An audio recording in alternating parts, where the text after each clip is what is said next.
Behind the Knife, the surgery podcast. Relevant and engaging content designed to help you dominate the day.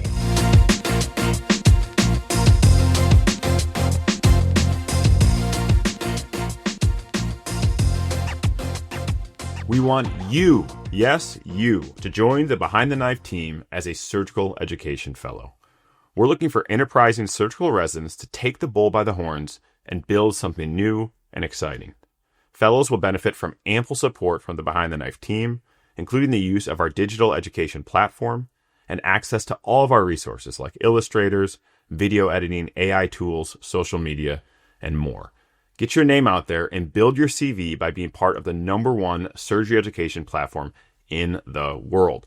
We're offering a 2-year fellowship starting in July 2026 and ending in June 2028. Only residents beginning their 2-year academic development time will be considered. Check out the show notes for more information, including the application link. All applications are due on April 20th. Again, all applications are due by April 20th. Now, get out there and dominate the day. Welcome back to Behind the Knife. I'm Stephen Thornton, one of the Behind the Knife Surgery Education Fellows. Today, we're talking about an exciting topic that's underexplored in the world of surgery: qualitative research. In surgery, when we think of research, often we picture randomized controlled trials, meta-analyses, and big data sets. But have you ever considered what we might be missing when we limit our research programs to quantitative lines of study? Consider this. Say you want to understand the teamwork, culture, or identity of your department or your training program. Or what if you want to understand the values, priorities, and lived experiences of your patients? These sorts of things can be hard to measure quantitatively. So how are you going to go about studying them and communicating your findings with interested audiences? Some of the most meaningful insights about how we teach, learn, and practice surgery come from talking to people, their words, their stories, and their experiences. And that's where qualitative research comes in. Today, I'm thrilled to be joined by two leaders in this space, Professor Nicole Perez from the University of Illinois and Dr. Maya Hunt from Indiana University. Thank you both for joining us. Do you mind introducing yourselves to our listeners? Sure. My name is Nicole Perez, and I'm an assistant professor in the Department of Medical Education at the University of Illinois College of Medicine. And I am a sociologist by training and have been in this space for about 4 years now. Hi, I'm Maya Hunt. I'm a general surgery resident and surgical education fellow at Indiana University, and I'm wrapping up my master's in health professions education at University of Illinois, Chicago. A lot of our listeners may not have hands-on experience with qualitative research. Professor Perez, I understand you came to health professions education by way of sociology, a field where qualitative methods are more often deployed and have a really rich history. In broad terms, can you tell our listeners what exactly is qualitative research and what drew you to the space? Yeah, thank you for that question. I think that generally qualitative research really allows you to ask why and how questions. And fundamentally, qualitative methods is rooted in constructivism, which is a fancy word or a paradigm that views reality as socially constructed and subjective, where knowledge is co-created through the interaction of the researcher and participants. So rather than seeking objective truth, qualitative methods really aims to understand how individuals make meaning of their experiences from their own perspectives. And so a lot of topics in sociology, although, there's a really rich quantitative tradition in that field too, there's a lot of questions in sociology that needed qualitative kind of methodological approaches. And so that's why I leaned onto that tradition and brought it with me to HPE. And then as I started to get more comfortable in health professions education, I was able to offer the qualitative methods course in our program, the Master's in Health Professions Education here at the University of Illinois College of Medicine. And Maya was one of my first students. And so that's when I started to really understand the utility and importance of qualitative methods across various medical specialties, including surgery. Maya, what about yourself? As a surgical resident, you're coming from a field that doesn't have quite as rich of a tradition in qualitative research. How did you first get exposed, and what about it did you find so compelling? I actually first got exposed to qualitative research in college. I took a sociology class for my major, which was on evolutionary biology of the human species. And part of that course was reading ethnographies and really fell in love with qualitative study at that point and seeing just how rich descriptions and how much kind of a deep understanding of something you can get just from looking at things through another person's perspective. So I didn't necessarily think it was going to be something that applied to my future career when I took the class. I was just fulfilling my major requirements. And then I got interested in medical education in medical school. And when I was applying to residency, I was encouraged to read the book Forgive and Remember Managing Medical Failures by Charles Bosk. And that is a medical ethnography examining surgical culture around failure and different types of errors that residents make. The book was really impactful for me to see a lot of different ways that surgical culture is similar and also ways that it's changed. And it made me want to look more deeply into what other types of ethnography was available or other types of qualitative research. At that point, I was not really interested in doing quantitative research. And so when I began my surgical education fellowship, I was really curious about exploring surgical culture, especially through qualitative methods, and ended up doing a qualitative thesis for my master's with Nicole actually as my thesis advisor. Well, I'm dying to hear more about your thesis work in the MHPE. Can you tell us a little bit about how you applied qualitative methodologies to that context? Sure. So the question really came about from why are residents unionizing? So I explored the motivations and drivers of general surgery residents towards unionization. And I thought this was really rich for a qualitative study because there are some quantitative studies about unionization.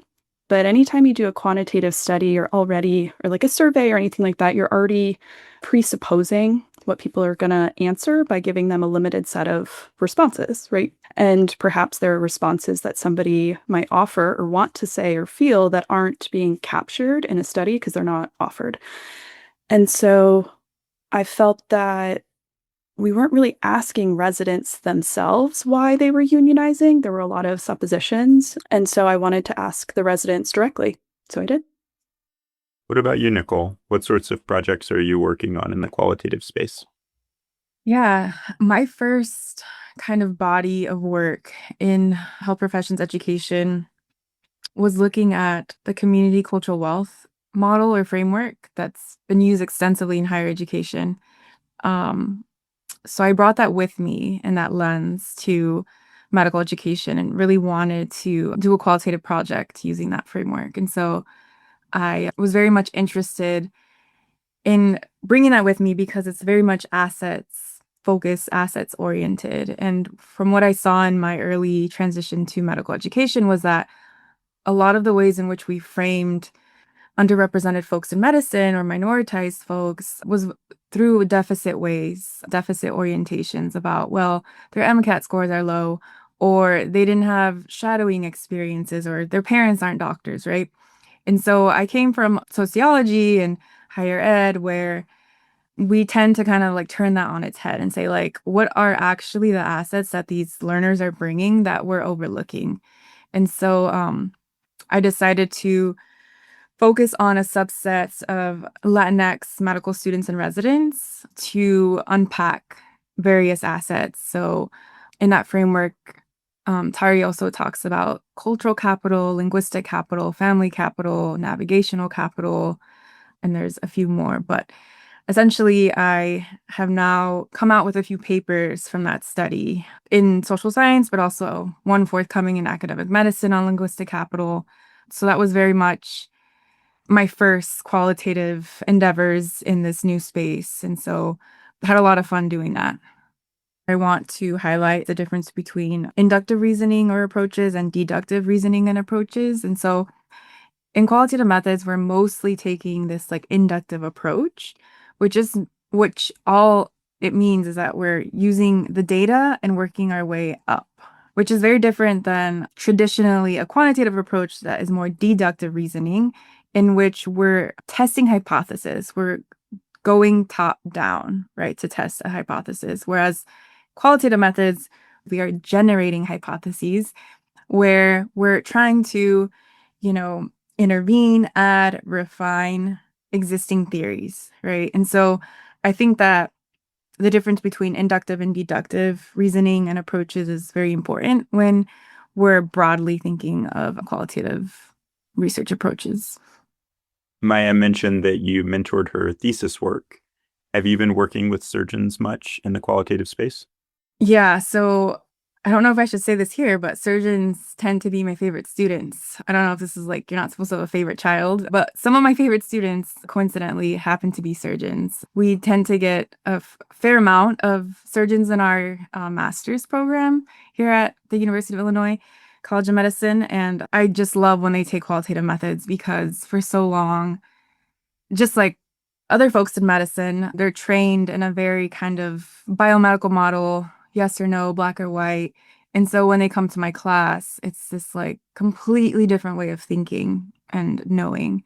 And so my favorite thing is when these students come to my class with like an idea of a project they want to do. And then after they take qualitative methods, they completely take a 180 and do a different project. And so one example I love to share is of Connie. I know Connie is involved with this podcast too in the past. And Connie Gann is someone that took my class. And then after my class, she changed her project to looking at pregnancy loss among surgical residents. And so she's wrapping that up as we speak. And so, this project was something that she couldn't measure necessarily quantitatively. And it was one that was very riddled with emotions and a topic that was largely overlooked in surgery.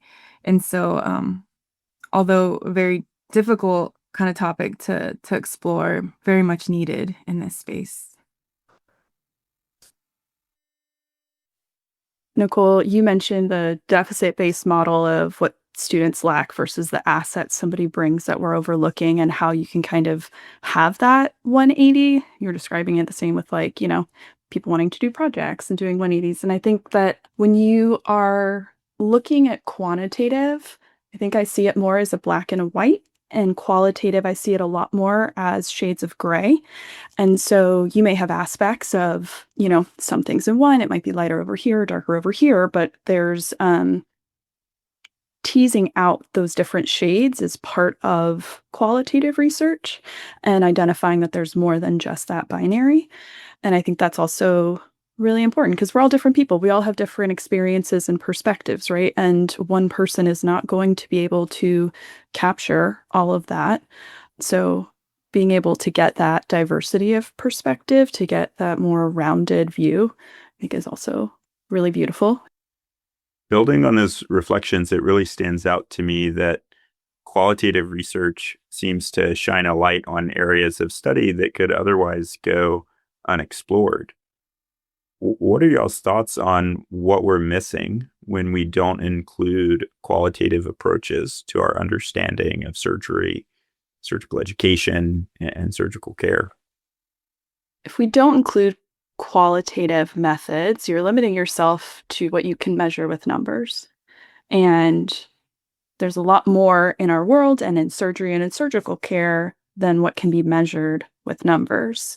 And so anything that's relating to, feelings or emotion, one, but also experiences, phenomena, I think you lose a lot.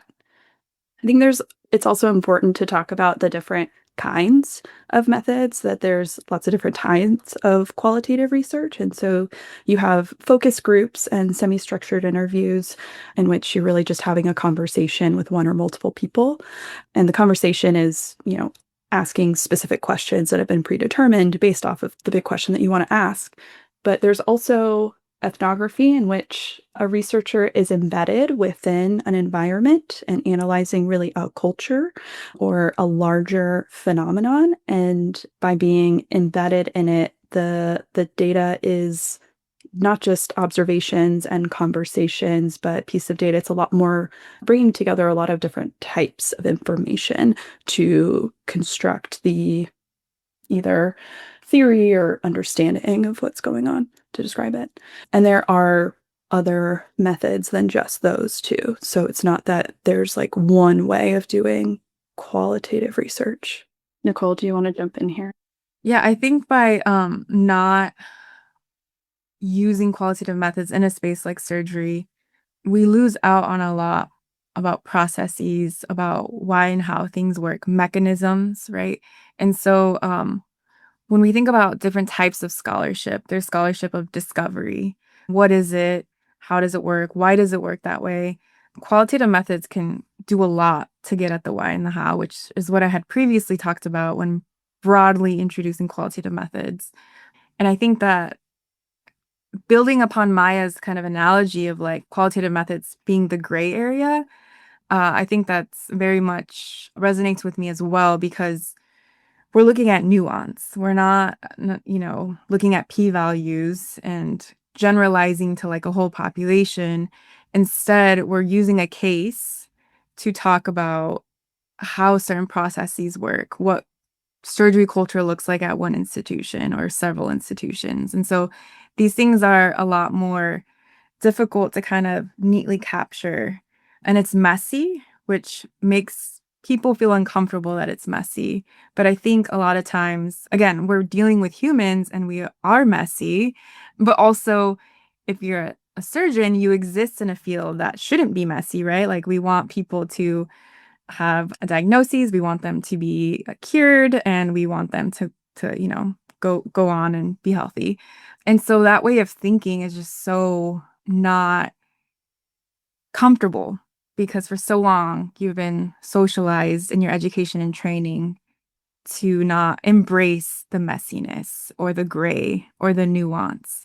And so because we're conditioned, or you might be conditioned that way, you might not find yourself asking those like more messy questions, right? Because you might be overwhelmed with like, how do I measure that? Well, what if we don't have to measure something and instead we just like have a conversation with someone in a rigorous way, right? Because qualitative methods are rigorous. And then we find out that we can extrapolate and come to thematic patterns to make sense of different processes in surgical education, for example. Well, and building off of that, you can then use those findings to develop a survey to see to see how prevalent this is in different populations, right? And so you can utilize this as the basis of a lot of quantitative research as well. I think that we are just a lot of times missing the qual background when we develop quant projects. But I agree with what you were saying also, Nicole, about context. And we're talking about nuance, right? Context is one of my favorite things. When you're talking about nuance and like this is all about context, so much of qualitative relies on not just what someone's saying, but what else is going on around that informs their perspective. And so it does make it more rich, but you're right, it does make it harder. But I think that even though it does complicate it, I think that's what makes it so fascinating and interesting, is getting to explore that messiness. Yeah, so much of our training in medicine writ large and surgery specifically is about converging on a single answer to a problem, whether that be the right answer or the best answer. And it seems like that's not necessarily how you approach qualitative science, which seems to me more about divergent thinking and considering the truth that lies within multiple narratives. I really like the way that you described, Maya, the relationship between qualitative and quantitative work informing one another in this iterative process that increases the rigor of both types of inquiry. I'm wondering if either of you could talk more about times where you've seen that done well, qualitative work informing quantitative work and vice versa. Not to be negative, but I can talk about it in cases where it's not done well. So something that bothers me is when studies talk about that they used mixed methods, right? They say we use mixed methods and we did a survey and we have open-ended questions in the survey. That's not mixed methods, that's multiple methods. And I wouldn't consider having open-ended survey questions on a survey that warrants that you conducted qualitative methods. I think that that's when we say we do qualitative methods, that means that we bring a certain epistemology and way of thinking and knowing that has to undergird your whole study. It's not something that you can like add ad hoc to a study. There's different assumptions that come with that. And so I think that a lot of times what's popular in med ed or HPE research is focus groups. I feel like that's done well, is that this community is really good at doing focus group research, which is a qualitative method that's then used to create survey instruments. And so I think that we have done that well in our field. And I'm wondering if in Maya's experience, or you, Stephen, if you know of any examples that have done the translational work or translational methodological work of using qualitative findings to inform like a survey.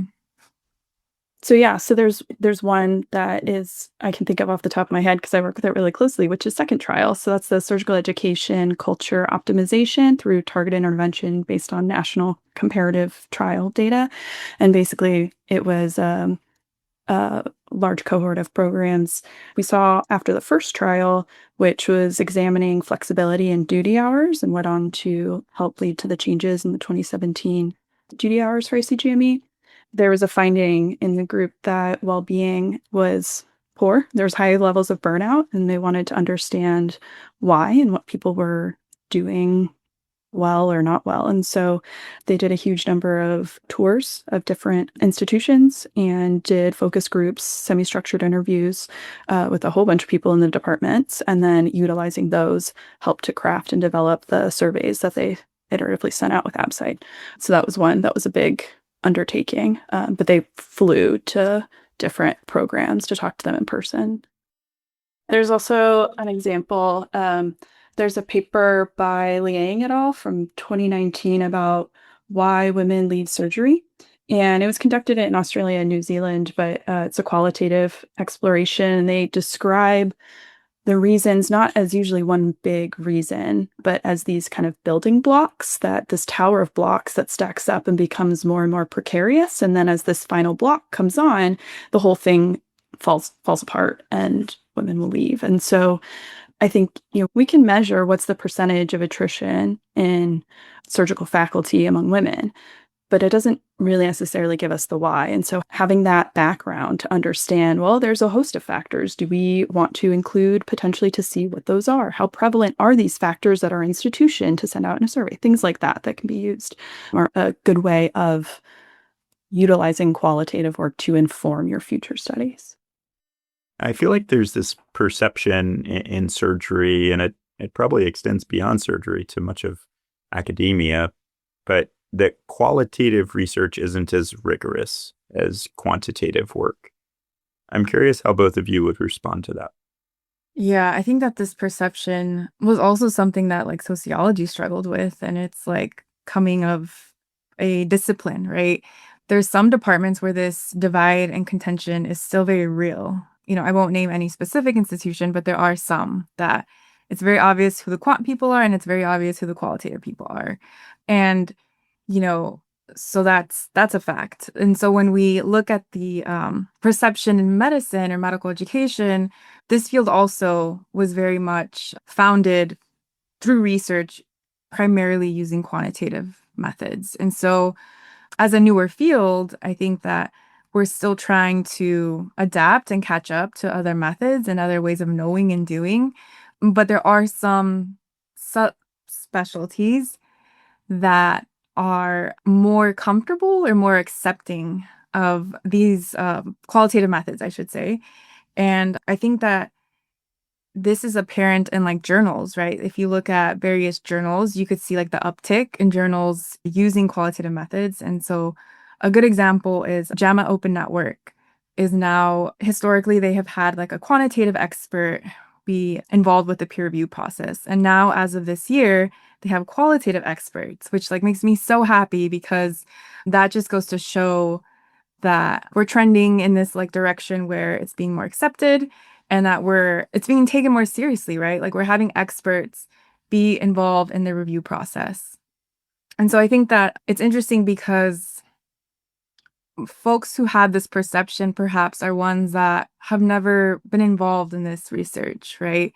And so their assumptions that are kind of biased, right? They're in their own world of, measuring things quantitatively, which have their merits. And, I've done that work before as well. And so I can speak to both approaches, that they're both necessary and useful depending on the research question that you have.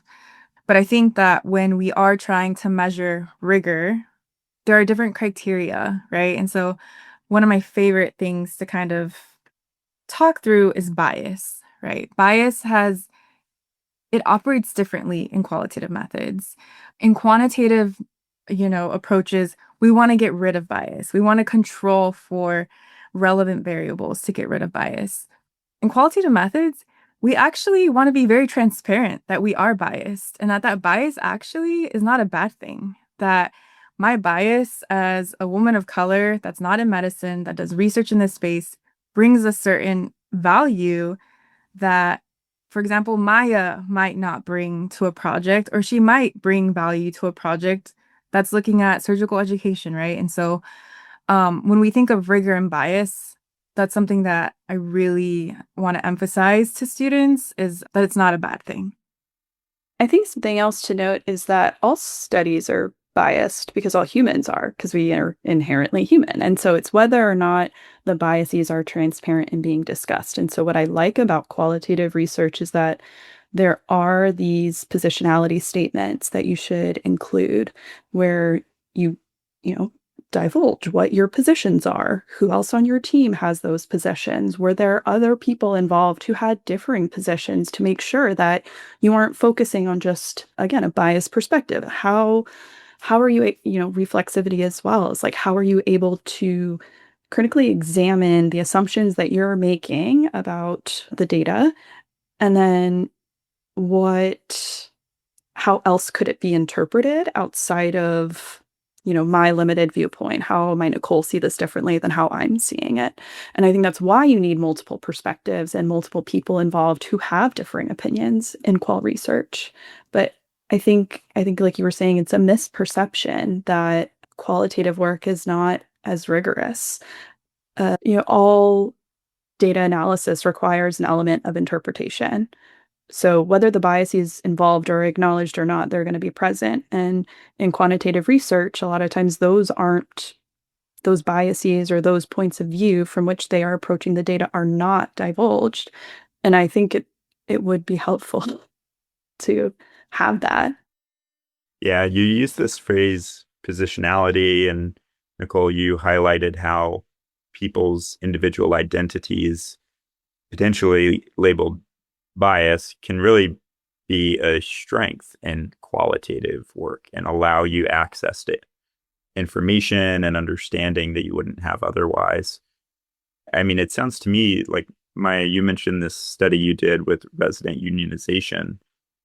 That has to be a great example of this, right? Like, I imagine what residents were willing to share with you as a peer was unique and defined by that peer relationship. If you were to have done that study 7 years ago as a med student, or 10 years from now as a faculty member, the data you would have access to and the meaning you would make of it would be different.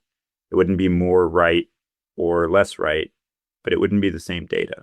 Yeah, I do think the fact that I am a resident right now and talking to other residents about their experience removes a power dynamic that inherently would come based on medical education being within a hierarchical system. And so if I was a faculty member talking to a resident, I could imagine they might be nervous to tell me their true feelings, or perhaps only talk about a portion of their experience and not something else. And especially since I come from a non-unionized program in a state that really can't get unionized, it wasn't like I was doing this because I wanted to be unionized or I wanted to judge. It was purely just to ask them, how do you feel about this? Why are you doing this? What did you hear from other people?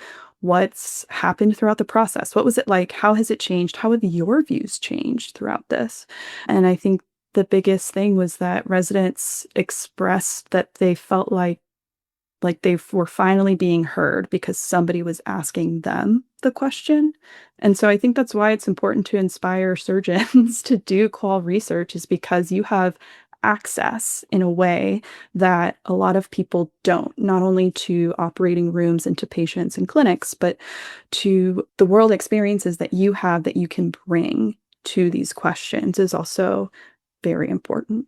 There's also, an idea of time that I think is important and is perhaps one of the biggest barriers to surgeon with qual research, is because you can't just pull something from a database and code your statistics and then, analyze them and write about it. There's a lot more sitting, I would say, with the data, reading it repetitively over and over, stepping away from it to then formulate your thoughts. Most of my ideas about my thesis happened before I was falling asleep or while I was washing dishes. Right? There are these other moments where I'm enmeshed in my data and letting it stew in my head, and then coming to having these moments kind of pop through. I think it can be really intimidating to try and pick up a new skill set or research methodology, but surgeons do hard things all the time. What are y'all's pieces of advice or pearls of wisdom for how to get your foot in the door with qualitative research? I would say start with looking locally at your own institution. There has to be at least one person. It might be hard to find, but I almost want to guarantee that you will find at least one person at your institution that is doing qualitative research. It might not be in your department or your college. You might have to search outside. And then once you find those people, just pick their brains. Just ask them kind of what they're working on. Have a conversation with things that you're interested in. This field is very team-based, right? This field of health professions education, medical education is very team-based. So I think beautiful collaborations come when we're able to collaborate with people. As a sociologist myself, the more that I can collaborate with people like Maya, all the better, because like she said, I don't have access to an operating room. And so it's all the more important to either gain the skills so that this work can keep going, so that Maya can do a really cool ethnography, which, she can talk more about in the near future, or, come up with collaborative teams that can really leverage your skill set, right? Like your positionality of either being a surgeon or, being the methods expert and sharing those skills with your team. Yeah, Nicole, I absolutely agree. There's bound to be at least one person at your institution who's doing qualitative research. I also encourage you to just start reading qualitative papers. It can be in a surgery journal, a sociology journal, anything. But I encourage you to start reading and seeing what kinds of topics are you interested in. Is there something that keeps coming out and bothering you that you want to explore more? I think one of the Bosk's Forgive and Remember, it took me 6 months to get through it because it's pretty dense, but a different ethnography book that I really like, that I recommend to everybody pretty much, is Doctor's Orders, The Making of Status Hierarchies in an Elite Profession by Tanya Jenkins. She's at UNC, and she was embedded at a community and an academic program, and wanting to understand how do MDs primarily end up at academic centers and DOs and IMGs primarily end up at, or more often end up at, community centers, and how does that segregation happen through understanding the lived experiences of the residents at these different institutions. And so over several years of, being there and talking to people, she was able to kind of put together this grand theory. It's a great book. Highly recommend it. But that's one place to start. I'm also a really big fan of cold emails.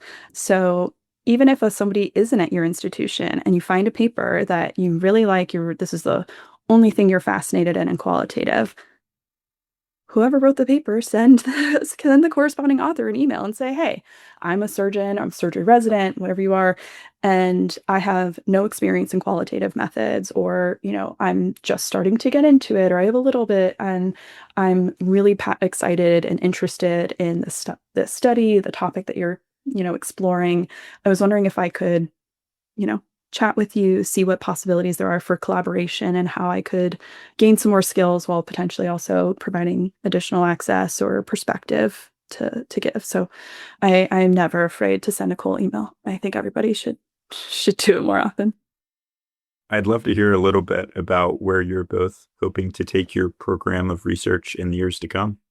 Right now, I'm starting to kind of think more about, so now that I did the work of like speaking to learners and trainees about their own assets in medicine, I now want to look at the other side of the coin in assessment. So people, faculty, folks that are in positions to evaluate these learners, how do they see these assets? Do they see them or do they not? And why not? I'm still thinking through the intricacies of like how to develop that study, but that's generally the direction that I want to head in because I think that this matters for admissions to medical school. I think it matters for the transition to residency, and it has a lot of implications for equity among different types of folks in medicine. Yeah, so I just actually yesterday submitted my thesis.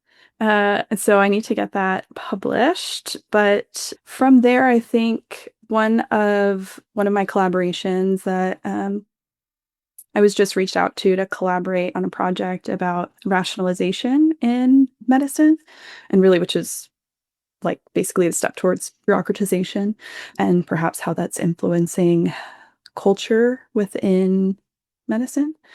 So I'm curious about that aspect, but I think for the long-term future, I am really curious about doing an ethnography that involves intraoperative teaching, I think, or just nuances within the OR. It's not something I've really explored at all, but it is something that I am very curious about exploring in the future.